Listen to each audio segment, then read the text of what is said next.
Hi, I'm Scott Hawthorne, and I wanted to pitch to you my script, Witch Sign, which can be thought of as Carrie meets the craft. It's a combination of horror and science fiction, and I love it when those two genres can be blended.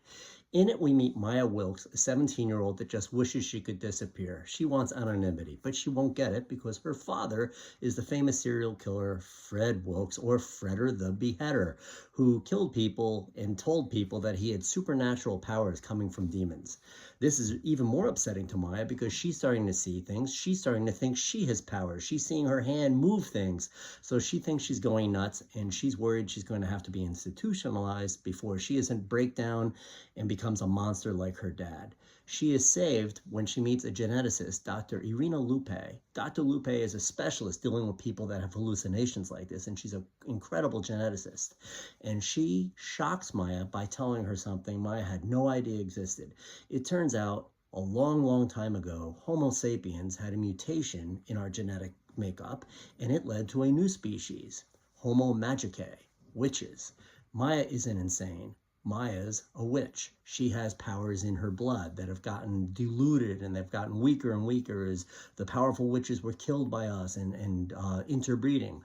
But she knows that she is a witch, and she feels like she found a family. She's learning to control these impulses, and with the training that Dr. Irina Lupe will give her, she won't go insane. That's what happened to her dad. He didn't have the training. So she's going through the training, and she's starting to feel command of herself, and she's starting to enjoy her powers, but then she starts noticing it gets darker and darker. Everything comes at a price. There are incantations that take blood sacrifices, a little drop of your own blood, and some darker things as she gets on. Finally, she realizes Dr. Lupe isn't just trying to isolate these genes and their effect on people. She's trying to create a super witch by getting the genes that are still in our systems, in the systems of the witches, to create, using genetic engineering and CRISPR technologies, create a genetic treatment that can make all the people of her tribe into super witches. And for them to work their magic, they're going to need a source for the materials they need, and that is what human beings will be, no more than cattle. So Maya realizes she has to lose this new family she found and fight against them. She has to gain her own strengths, has to go through her own trainings, and she has to commit what will be the ultimate sacrifice for her to get enough powers to stop this horrendous act from happening.